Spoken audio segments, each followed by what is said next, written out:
बंधु माने आजिर एही कार्यक्रम को आपण मानक स्वागत। आजिर एही कार्यक्रमटी मिथुन राशि व्यक्ति विशेष मानक पई बहुत गुरुत्वपूर्ण अटे, बहुत ही खास अटे। कारण एही मकर संक्रांति को ग्रह मानकर गोचर रे एक एपरी परिवर्तन हेबाकु जाउछि जहा फल रे आपणक जीवन रे अनेक बड़ बड़ परिवर्तन हेबाकु जाउछि। तेबे अनेक ग्रह आपणकर अष्टम भाव को प्रवेश करने जाउछन्ति। मकर संक्रांति दिन सूर्य मध्य आपणकर अष्टम भाव रे प्रवेश करिवे।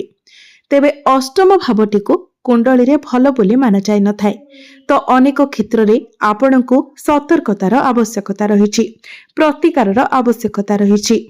तो बंधु माने एही मकर संक्रांति ठारू केउ क्षेत्र रे आपणको शुभ फल मिलिबो एवं केउ सब क्षेत्र रे आपणको सतर्कतार आवश्यकता रहिछि से विषय रे जानिबा पई आपण माने वीडियोटी को स्किप न करी शेष पर्यंत निश्चय देखंतु एवं वीडियोटी को लाइक करी चैनल टी को सब्सक्राइब करी दियंतु। कमेंट बॉक्स रे भक्ति एवं श्रद्धार सहित जय श्री जगन्नाथ जय मां लक्ष्मी निश्चय लिखंतु। तो बंधु माने राशि चक्रर 12 गोटी राशि मध्यरु तृतीय राशि हेउछि मिथुन राशि एवं मिथुन राशिर राशिधिपति हेउछन्ति बुध।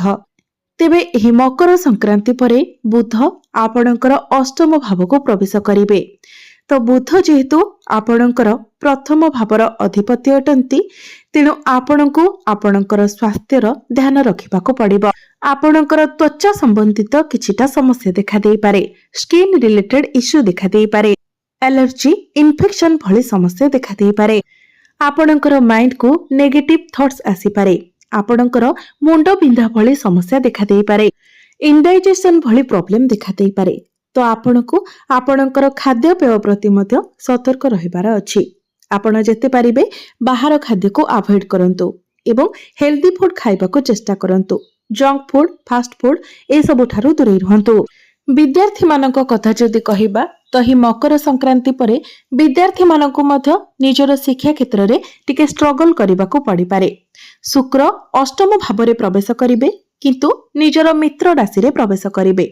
तेणु आपण को जेतेबेले आपण कोनोसी डिसीजन नेबे कोनोसी स्टेप नेबे तो प्रथमे आपण टिके समस्यार सम्मुखीन होई पारंती, किंतु आपणकर कार्य किंतु सफल हेबो। किंतु आपण को अधिक परिश्रम करबा को पड़िबो।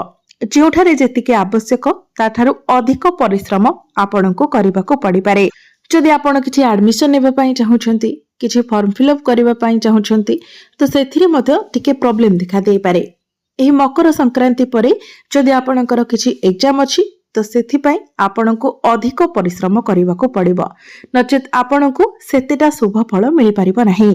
प्रेम जीवन कथा जदि कहिबा तो प्रेम जीवन आपणकर ठीक ठाक रहिबो, कारण बुध एवं शुक्र जे कि आपणकर प्रथम भाव एवं पंचम भाव अर्थात प्रेम भावर अधिपति अटंती, दुई जण आपणकर अष्टम भाव रे गोचर करिवे। अष्टम भावटी शुभ नहेले मध्य बुध एवं शुक्र जेहेतु एकत्र रहिबे तो जहाँ सब खराब आसिले मध्य से सब दूर होइछिबो। आपणक मध्यरे जदि मिसअंडरस्टैंडिंग हुए मिसकम्युनिकेशन हुए तेबे भी आपणक मध्यरे सब किछि ठीक होइछिबो। आपण परस्परर भूल को बुझी पारिबे एवं आपणक मध्यरे कनेक्शन मध्य स्ट्रांग रहिबो। वैवाहिक जीवन आपणकर बहुत भल रहिबो, कारण आपणकर वैवाहिक जीवनर अधिपति देवगुरु बृहस्पति आपणकर प्रथम भाव रे गोचर करूछंती एवं गुरुंकर दृष्टि आपणकर सप्तम भाव उपरे रहुछि, जहा फल रे वैवाहिक जीवन आपणकर बहुत भल रहिबो। आपणकर जीवन साथींकर पर्सनल एवं प्रोफेशनल लाइफ रे मध्य ग्रोथ आसीबो। आपणक पई आपणकर जीवन साथी को कोनोसी खुशी खबर मिलि पारे, तांकर भाग्योदय होई पारे। भाग्य मध्य आपणकर प्रबल रहिबो, कारण आपणकर भाग्य भावर अधिपति शनि आपणकर दशम भाव रे केंद्र रे गोचर करूछंती।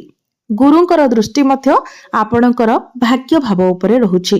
गुरु हेउछंती भाग्यर कारक ग्रह एवं आपणकर सप्तम भावर मध्य अधिपति, तो निश्चित भाव रे भाग्य आपण को सपोर्ट करिबो। एही मकर संक्रांति परे आपण भाग्य संबंधित जहाँ भी कार्य करिवे सेथिरे आपण को सफलता मिलिबो। ପୂର୍ବରୁ ଅଟକି ରହିଥିବା କାର୍ଯ୍ୟ ଆପଣଙ୍କର ଆଗକୁ ବଢ଼ିବ। ଆପଣ କିଛି ବଡ଼ ଡିସିସନ୍ ନେଇପାରନ୍ତି, କୌଣସି ବଡ଼ ଇନଭେଷ୍ଟମେଣ୍ଟ କରିପାରନ୍ତି। ଏହି ମକର ସଂକ୍ରାନ୍ତି ପରେ ଆପଣଙ୍କୁ କୌଣସି ଦିଗରୁ ବଡ଼ ଧନ ଲାଭ ମଧ୍ୟ ହୋଇପାରେ। ଆପଣ ନିଜର ଗୃହରେ କୌଣସି ଶୁଭ ମାଙ୍ଗଳିକ କାର୍ଯ୍ୟର ଆୟୋଜନ କରିପାରନ୍ତି। ପୈତୃକ ସମ୍ପତ୍ତିରୁ ଆପଣଙ୍କୁ ଲାଭ ପ୍ରାପ୍ତି ହେବ। ପିତାଙ୍କର ସାହାଯ୍ୟ ସହଯୋଗ ଆପଣଙ୍କୁ ପ୍ରାପ୍ତି ହେବ। ଆପଣ କୌଣସି ଯାନବାହନ, ଭୂମି, ପ୍ରପର୍ଟି ଇତ୍ୟାଦି କିଣିପାରନ୍ତି। ନୂତନ ଗୃହ ଇତ୍ୟାଦି ନିର୍ମାଣ କରିପାରନ୍ତି। କିନ୍ତୁ ମନେ ରଖନ୍ତୁ, ଆପଣଙ୍କର ନବମ ଭାବରେ ଭାଗ୍ୟ ଭାବରେ ରାହୁ ଗୋଚର କରୁଛନ୍ତି। ତେଣୁ ଆପଣ ପ୍ରଥମେ ଯେଉଁ ବି କାର୍ଯ୍ୟ ଆରମ୍ଭ କରିବେ, ଯେଉଁ ବି ଷ୍ଟେପ୍ ନେବେ, ସେଥିରେ ପ୍ରଥମେ ଟିକେ ବାଧାବିଘ୍ନ ଆସିବ। କିନ୍ତୁ ବାଧାବିଘ୍ନକୁ ଡରି ନ ଯାଇ ଆପଣ ଆଗକୁ ବଢ଼ନ୍ତୁ। କାରଣ ଯେହେତୁ ଶନିଙ୍କର ସ୍ଥିତି ଭଲ ରହୁଛି ଏବଂ ଗୁରୁଙ୍କର ଦୃଷ୍ଟି ନବମ ଭାବ ଉପରେ ରହୁଛି, ତ ନିଶ୍ଚିତ ଭାବରେ କାର୍ଯ୍ୟରେ ଆପଣଙ୍କୁ ସଫଳତା ମିଳିବ। ତେଣୁ ଆପଣ ପଛକୁ ନ ଆସି ବାଧାବିଘ୍ନକୁ ନ ଡରି ଯଦି ଆଗକୁ ବଢ଼ନ୍ତି, ତ ନିଶ୍ଚିତ ଭାବରେ ଆପଣଙ୍କୁ ସଫଳତା ପ୍ରାପ୍ତି ହେବ। କ୍ୟାରିୟର କଥା ଯଦି କହିବା, ତ କ୍ୟାରିୟର ଆପଣଙ୍କର ବହୁତ ଭଲ ରହିବ। କାରଣ ଆପଣଙ୍କର ଦଶମ ଭାବ କ୍ୟାରିୟର ଭାବର ଅଧିପତି ଦେବଗୁରୁ ବୃହସ୍ପତି ପ୍ରଥମ ଭାବରେ ଗୋଚର କରୁଛନ୍ତି ଏବଂ ଆପଣଙ୍କର ଦଶମ ଭାବରେ ଆପଣଙ୍କର ଭାଗ୍ୟାଧିପତି ଶନି ଗୋଚର କରୁଛନ୍ତି। ବନ୍ଧୁମାନେ, ଶନି ହେଉଛନ୍ତି କର୍ମକାରକ ଗ୍ରହ। ତ ଆପଣଙ୍କ ଉପରେ କାମର ପ୍ରେସର ବଢ଼ିପାରେ, ଆପଣଙ୍କ ପାଖକୁ ଅଧିକ କାମ ଆସିପାରେ। କିନ୍ତୁ ମନେ ରଖନ୍ତୁ, ଏହା ଆପଣଙ୍କର ସଫଳତାର ଚାବିକାଠି ଅଟେ। ଏହା ସହିତ ଆପଣଙ୍କର ଗ୍ରୋଥ ମଧ୍ୟ ହେବ। ଆପଣ ଯେତେ ଅଧିକ ରେସ୍ପନ୍ସିବିଲିଟି ନେବେ, ନିଜର କାମକୁ ଠିକ୍ ଭାବରେ କରିବେ, ତ ଆପଣଙ୍କର ସଫଳତା ମଧ୍ୟ ସେତେ ଅଧିକ ସୁନିଶ୍ଚିତ ହେବ। ଏହା ଆପଣଙ୍କର ଭବିଷ୍ୟତ ପାଇଁ ବହୁତ ଅଧିକ ଶୁଭ ପ୍ରଭାବ ଦେବ। ତ ଆପଣ କାମକୁ ନ ଡରି କାମକୁ ଠିକ୍ ଭାବରେ କରିବାକୁ ଚେଷ୍ଟା କରନ୍ତୁ। କାରଣ ଆଗକୁ ଆପଣଙ୍କୁ ଅନେକ ଗୁଡ଼ିଏ ସୁବର୍ଣ୍ଣ ସୁଯୋଗ ମିଳିବାକୁ ଯାଉଛି।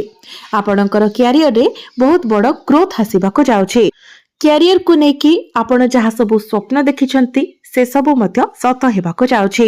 ଯଦି ଆପଣ ଆପଣଙ୍କର କ୍ୟାରିୟରକୁ ନେଇକି କିଛି ପରିବର୍ତ୍ତନ ଚାହୁଁଥିଲେ, ତ ଏହି ସମୟରେ ଆପଣଙ୍କର କ୍ୟାରିୟରରେ ପରିବର୍ତ୍ତନ ମଧ୍ୟ ଆସିବ। ଯେଉଁମାନଙ୍କ ନିକଟରେ ଚାକିରି ନାହିଁ, ଯଦି ଆପଣ ଚାକିରିର ଅନ୍ୱେଷଣରେ ଅଛନ୍ତି, ତ ଆପଣଙ୍କୁ ଚାକିରି ମିଳିବାର ବହୁତ ଅଧିକ ସମ୍ଭାବନା ରହୁଛି। ତେଣୁ ଆପଣ ନିଜ ତରଫରୁ ଚେଷ୍ଟା ଜାରି ରଖନ୍ତୁ। ଆପଣଙ୍କ ମଧ୍ୟରେ ମ୍ୟାଚୁରିଟି ଲେଭେଲ ବଢ଼ିବ, ଜ୍ଞାନ ବଢ଼ିବ, ଯାହାଫଳରେ ଆପଣ ଆପଣଙ୍କର କାର୍ଯ୍ୟକ୍ଷେତ୍ରରେ ପ୍ରଶଂସିତ ମଧ୍ୟ ହେବେ। ବିଜନେସ୍ କଥା ଯଦି କହିବା, ତ ବିଜନେସ୍ ଆପଣଙ୍କର ଏହି ମକର ସଂକ୍ରାନ୍ତି ପରେ ଆଭରେଜ ରହିବ। ଯେହେତୁ ବୁଧ ଅଷ୍ଟମ ଭାବରେ ଗୋଚର କରିବେ, ତ ଆପଣଙ୍କୁ ମଧ୍ୟମ ଫଳ ପ୍ରାପ୍ତି ହେବ। କାରଣ ଗୁରୁ ଆପଣଙ୍କର ପ୍ରଥମ ଭାବରେ ଗୋଚର କରୁଛନ୍ତି। ତ ଗୁରୁ ଆପଣଙ୍କୁ ଶୁଭ ଫଳ ଦେବେ ଏବଂ ବୁଧ କିଛିଟା ଅଶୁଭ ଫଳ ପ୍ରଦାନ କରିବେ। ଆପଣଙ୍କର ମନରେ ଟିକେ କନଫ୍ୟୁଜନ ଆସିବ। ଆପଣ ଆପଣଙ୍କର ବିଜନେସକୁ ନେଇକି ବହୁତ କିଛି ଚିନ୍ତା କରିପାରନ୍ତି। ଗ୍ରୋଥ ଆସିବ, କିନ୍ତୁ ଆପଣ ଟିକେ ଟେନସନ ରହିପାରନ୍ତି। ଏବେ ଆସନ୍ତୁ ଜାଣିବା କିଛି ଉପାୟ, କିଛି ପ୍ରତିକାର ବିଷୟରେ, ଯେଉଁଗୁଡ଼ିକ କରିବା ଦ୍ୱାରା ଯାହା ସବୁ ଆପଣଙ୍କର ଅଶୁଭତ୍ୱ ରହୁଛି, ଯେଉଁ ସବୁ ଗ୍ରହମାନେ ଆପଣଙ୍କୁ ଅଶୁଭ ଫଳ ପ୍ରଦାନ କରୁଛନ୍ତି, ସେସବୁ କମ୍ ହୋଇଯିବ ଏବଂ ଆପଣଙ୍କୁ ଅଧିକ ମାତ୍ରାରେ ଶୁଭ ଫଳ ପ୍ରାପ୍ତି ହେବ। ତ ସେଥିପାଇଁ ଆପଣ ପ୍ରତ୍ୟେକ ଦିନ ବୁଧଙ୍କର ବୀଜ ମନ୍ତ୍ର 108 ଥର ଜପ କରନ୍ତୁ। ପ୍ରତ୍ୟେକ ଦିନ ଆପଣ ହନୁମାନ ଚାଳିଶାର ପାଠ କରନ୍ତୁ ଏବଂ ପ୍ରତ୍ୟେକ ଦିନ ଆପଣ ଉଦିତ ସୂର୍ଯ୍ୟଙ୍କୁ ତମ୍ବା ପାତ୍ରରେ ଜଳାର୍ଘ୍ୟ ଅର୍ପଣ କରନ୍ତୁ। ଯଦି ପାରୁଛନ୍ତି, ପ୍ରତ୍ୟେକ ଦିନ କଳା କାଉ ଏବଂ କୁକୁରଙ୍କୁ କିଛି ଖାଇବାକୁ ଦିଅନ୍ତୁ। ପକ୍ଷୀମାନଙ୍କୁ ଦାନା ଖାଇବାକୁ ଦିଅନ୍ତୁ। ଆପଣଙ୍କୁ ଅଧିକ ମାତ୍ରାରେ ଶୁଭ ଫଳ ପ୍ରାପ୍ତି ହେବ। ତେବେ ବନ୍ଧୁମାନେ, ଆପଣଙ୍କର ଜୀବନ ମଙ୍ଗଳମୟ ହେଉ, ଏହା ହିଁ ଈଶ୍ୱରଙ୍କ ନିକଟରେ ମୋର ପ୍ରାର୍ଥନା।